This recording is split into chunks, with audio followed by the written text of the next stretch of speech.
Good morning. It's still morning. We still got some hours left. So let's go ahead and tackle something that a lot of people have trouble with, and that's the Ten Commandments. A lot of people see the Ten Commandments as a to do list or a to don't list, and that's not what it was intended to be. So let's clear a few things up, shall we? Okay. When when God spoke these commandments, now remember, this is God speaking to a lot of people. There's a multitude, somewhere to million, 2 million, debatable, but a large community, large crowd. All right, they're hearing the trumpets blast. They're hearing the thunder, watching the lightning. The ground is shaking. Everything is really kind of wild at that moment. So he's got their attention. The people that are in the audience, or the people that are sitting around or standing around on the ground at the foot of the mountain, are former Israelite slaves. So they have been wandering. They've been under the religious control of those who basically owned them. So the slave owners were Egyptians. So that means that they knew only the Egyptian way. And that went on for generations. I mean, generation after generation after generation, there had been only the Egyptian cultures and the Egyptian thinking, the Egyptian religions. All of that became embedded into the Israelite slaves because there had been so many generations that had gone by that that's all that they knew. Okay. So after being allowed to leave because the Lord made it happen, they started wandering. And so God's like, okay, we need to establish some ground rules here. And this is how the Ten Commandments came about. You see, they're teaching them how to create a social culture. He's trying to teach them what it looks like to have a relationship with him. He's trying to teach them a new understanding of life, what it looks like, what meets the standards that will keep them close to the Father. So they knew nothing else. So this is where their footing was available to them. This is where God says, okay, I'm going to help you out.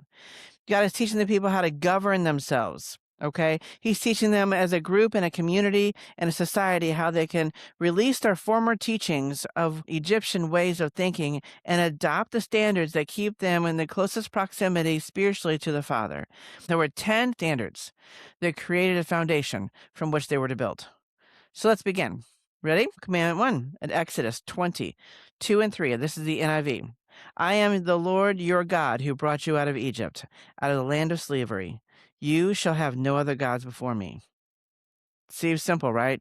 Seems like it doesn't apply, right? But it does. So he's telling the people at that time, this is who I am to you.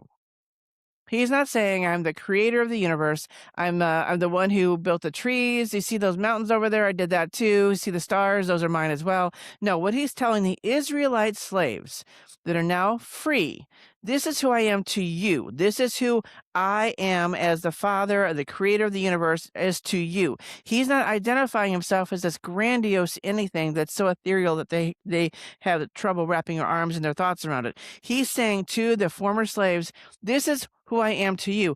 I brought you out of slavery. I gave you the opportunity to go and you went. I gave you the doors, the key to the door, and you took it and you ran.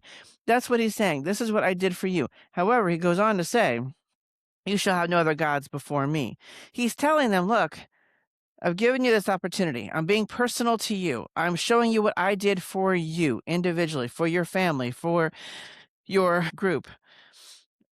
And he's saying to you, but if you choose to have another God, you're forfeiting your time with me.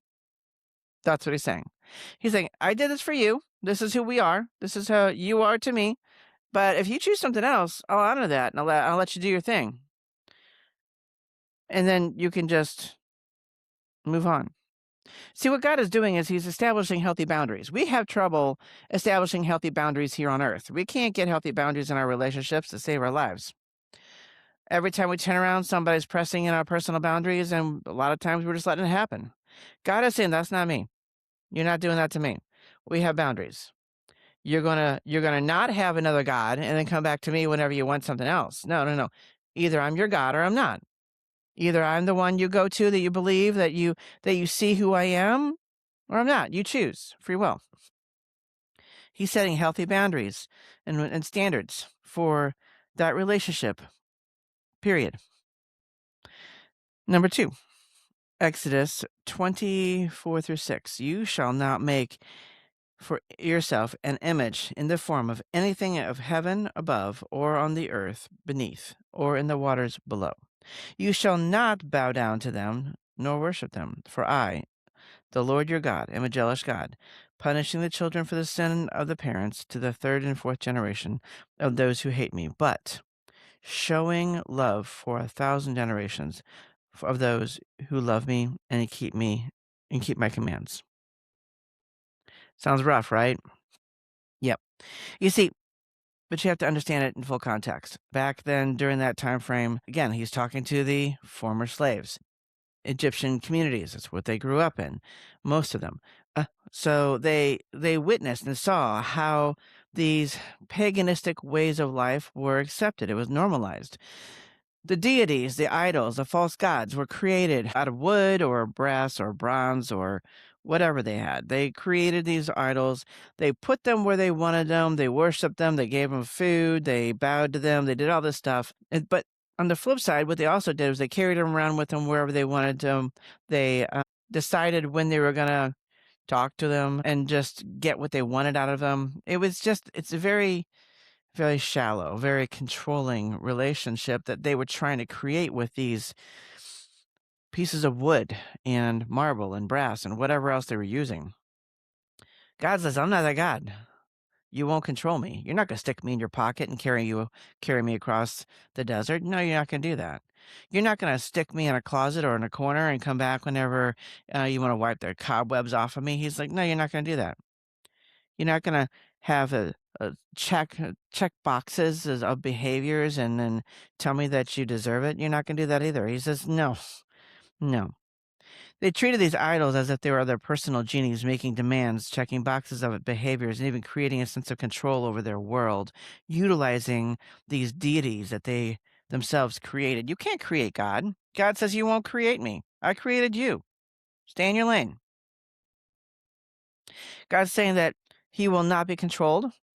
He will not do their bidding, and he is completely and utterly above anything and all things that were ever created, meaning he is the top dog, and everything else is beneath him, below him. He's like, there's nothing you can do to try and recreate me. Mm-mm. God is not a commodity that you can buy or sell, like the statues in the times of Egypt. You can't just go to swap meet and pick up idols of God and actually have an actual essence of the Father and the creator of the universe. Yeah, that's what they were doing. They had things that they would swap, trade one God for another. That's not an option with the creator of the universe. God is reminding the Israelites that even now that he will not be contained, and he will not be confined, and he will not be controlled, and he cannot be created. When you look at it in that context, it makes absolute sense. So it's not this controlling God. Instead, he's saying, this is who I am. You're not going to get anything else out of my image because you can't create me. I created you.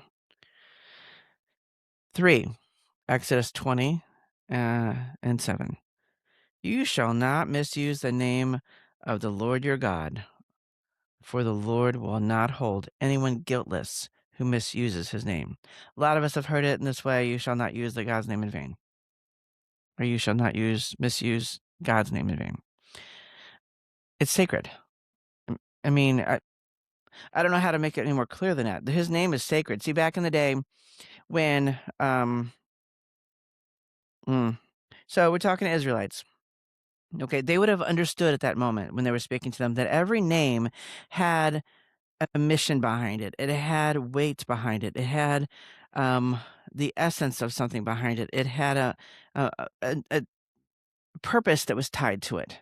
Names were not just given haphazardly. The names were actually given and chosen often by the Lord. Just like, whenever Jesus was born, they said his name is Jesus. That's his name, or his name is Isaac. So God was very clear. I mean, he even chose Paul's name from Saul to Paul. He renamed him. He renames people all the time to give them the proper direction. Tells them who they are. Often identity is tied to a name. He said, when using God's name in vain, this means that his name is being used with emptiness. You see, the word vain in vain means empty, without substance. So when God's name is being used inappropriately, it's being used with emptiness, especially when it's being used to win an argument or trying to create um, bolster a lie, or it's being said, well, the Lord said, or thus saith the Lord, and the Lord didn't say that. If the Spirit, I've too many times I've said, I've heard people say, the thus saith the Lord, and I'm like, yeah, no, what? My spirit says not, that's not true. If it doesn't settle in my spirit that registers with my relationship with the Lord, then I'm going to back off that and say, no, I don't think so. No, don't put thus saith the Lord on something just to try and make it deeper or more rooted in me because it's as truth. That's not the way that works.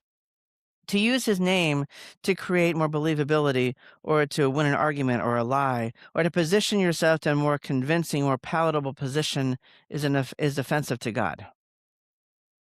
So when you're using God's name, you're using something that is supposed to be relational. It's supposed to have depth to it. It's supposed to be God's name carries an essence of his identity. It's not to be thrown around uselessly and empty in a ways that just kind of flow out of our mouths because we think we can work it into some profanity somewhere because it works, or you think it does. Words mean and carry the weight in the spiritual realm. Remember, we're supposed to in the scriptures it says that life and death is carried in the tongue, right? The tongue is either life or death. Well, the spiritual realm recognizes what's going on. Problem is, the physical realm has been deceived to believe that it doesn't really apply to us, or that's old thinking. Everything we say or do, everything that we convey, everything has a weight to it, and the spiritual realm reads it. Reads it, hears it, sees it, witnesses it. And oftentimes, whenever we're feeding into it, the spiritual realm is grateful for it, especially the dark side. Because when we're feeding it with our words, then it just gets more powerful. So if the spiritual realm recognizes the power in the name of Jesus, and there's supposed to be a recognition of the power of the name of the Lord, then it should be respected in the physical realm as much as it's respected in the spiritual realm and feared in the spiritual realm as it should be. Exodus 20:8 through 11. This is number 4. Remembering the Sabbath day by keeping it holy. 6 days you shall labor and do all your work, but the seventh day is Sabbath to your Lord your God. On it you shall not do any work, neither you, your son, your daughter, your male or female servant, nor your animals, nor any foreigner residing in your towns. For on the 6 days the Lord made the heavens and the earth, and the sea and all that is in them, but he rested on the seventh day. Therefore the Lord blessed the Sabbath day and made it holy. Okay, so the seventh day, the Sabbath day is supposed to actually work for us. We don't work for the Sabbath day. It's not something that holds us in chains if we get it wrong or whatever. What it is an opportunity for us to be able to serve the Lord, get with the Lord, get quiet with the Lord, recognize the Lord, use prayer and getting fortifying your relationship with the Lord that you may have sinned against during that day or week or month or hour. But it's also a recognition of the slaves. Remember, he's talking to the slaves at the time. When do slaves get a break? When do they get to rest? They don't. When do they get to feed their bodies and nourish them the way it needs to be fed in order for them to be healthy vessels for the Lord? They don't. When do slaves get an opportunity to rest their feet and their backs and their minds and their spirits so that they don't grind themselves into the ground for the benefit of others? They don't. You see, the slaves, the former slaves, the freed slaves at that time would have recognized that God was giving them an opportunity to rest their bodies so that they could be the healthiest vessels, so that they could receive the Lord God in that moment, in that time, in the future, and in the generations to come to the fullness of the capabilities because their bodies are rested and capable of being able to contain what the Lord is asking them to do and fulfill their purpose. That's what that's about. God even set the model for it. He rested himself on the seventh day. He rested himself. He's God. He doesn't need to do anything. He was providing a model, an opportunity for us to see that this is so important that he was going to take time to model it for us. And in doing so, he expected us to recognize the importance behind it. 5, honor your mother and father so that you may live long in the land that the Lord your God has given you. Okay, a lot of people have a problem with this because they come from broken homes. Okay. So I have been asked, I have been emailed, I have been called, I have ministered to, I have, you name it. This one comes up almost every single time. How do you honor a mother and a father who has abused, abandoned, destroyed, manipulated, or walked away from their relationship with their child? That's a hard one to swallow. And let me explain to you what it's actually about. Okay. So remember, God is talking to the Israelites. He's talking to former slaves.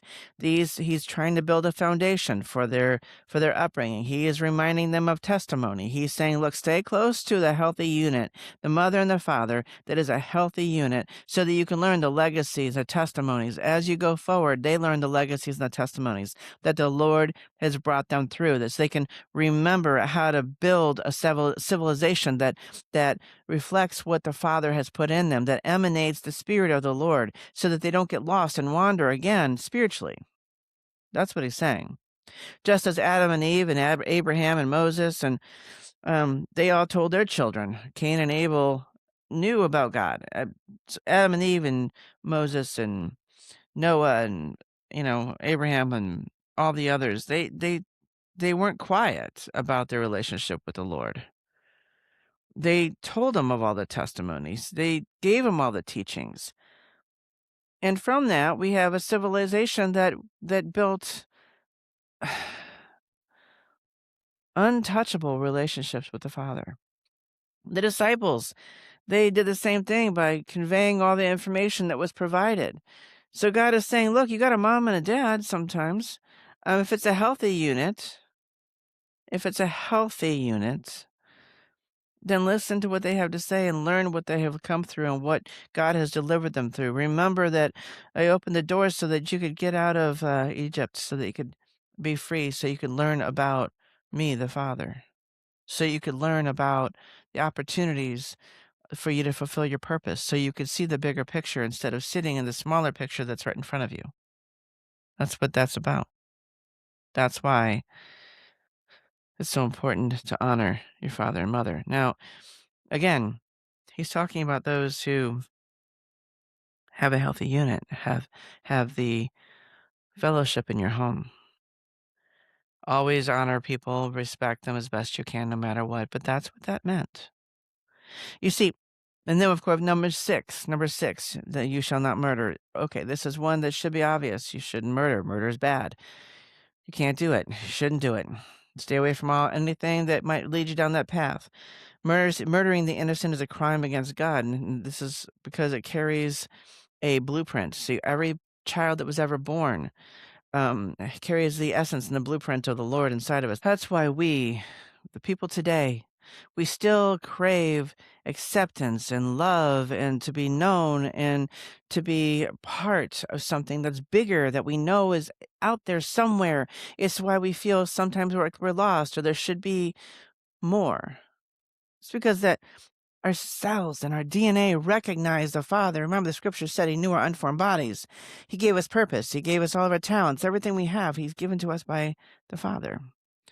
And that blueprint inside of us says, okay, I want that again. Where do I get it? And we spend the rest of our lives seeking it out on earth just to find smaller portions of it, maybe never finding it at all.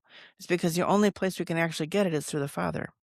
And that blueprint inside of us recognizes that. So when part of that blueprint is cut off, the spiritual realm recognizes it. It hurts God, it grieves him. Number 7, you shall not commit adultery. Well, this one sounds like it's pretty cut and dry, but it's not. You see, you shall not commit adultery is more about an understanding of that relationship than it is about sexual immorality. Yes, Is sexual immorality wrong? 110%. Is it wrong to go outside of your relationship? 110%. But let me go further on this, okay? You see, back in the time that this was spoken, men had all the weight. Every piece of land belonged to them. Everything that they owned, they were the head of household. I mean, their word meant everything. Women's word meant nothing. Everything was rooted in the male relationship. Okay. Women had zero value. All right. So this is the Lord saying, hold on, hold on, hold on. The women have value too. They're an equal part of the relationship. In other words, there is no reason for you to ever go outside of that. She has value. She is not to be traded. She is not to be treated as anything less. So you do not go out and find another. A woman is not a commodity to be traded or found or misused. Instead, she is a reflection of the value God places on a covenant between a bride and a groom. Okay? It's a protection against anything that might come outside of that, that might shatter that value. See, marriage is between you have the groom and God, bride, God. The groom has a relationship with the Lord, bride has a relationship with the Lord. The covenant between the groom and God, the covenant between the bride and God, and then the bride and the groom come together in a covenant. It is a complete circle, or in this case, triangle. It's something that has value to God because it was made in the eyes of the Lord. It's not something to be played with, but something that nobody wants to talk about, or I can't say nobody, but I don't hear it much, is the conversation about what happens also when you go outside the marriage or the relationship and you start getting involved with the exchange of spirits. See, through sexual interaction, you also have an exchange of spirits. When you have an exchange of spirits outside of your relationship, now you have a foreign spirit coming into your relationship, which will affect your spouse. That's a whole other teaching, but it is another reason why it's protected. Number 8, you shall not steal. Seems pretty cut and dry. However, it is not. So you got to also remember, again, remember, this is talking to former slaves. This is talking to people at a time where they have to build everything with their hands, create. They toil. It's blood, sweat, and tears in everything that they do. They don't get to order something on the internet and it show up. They were they were really pressing forward on trying to build a better life for themselves and their families, their children, and their legacies. So to steal at that time was to remove livelihood, remove potential of survival, to remove something that might have carried through for generations and legacy, like land. If they were steal your land, what are you going to do about it?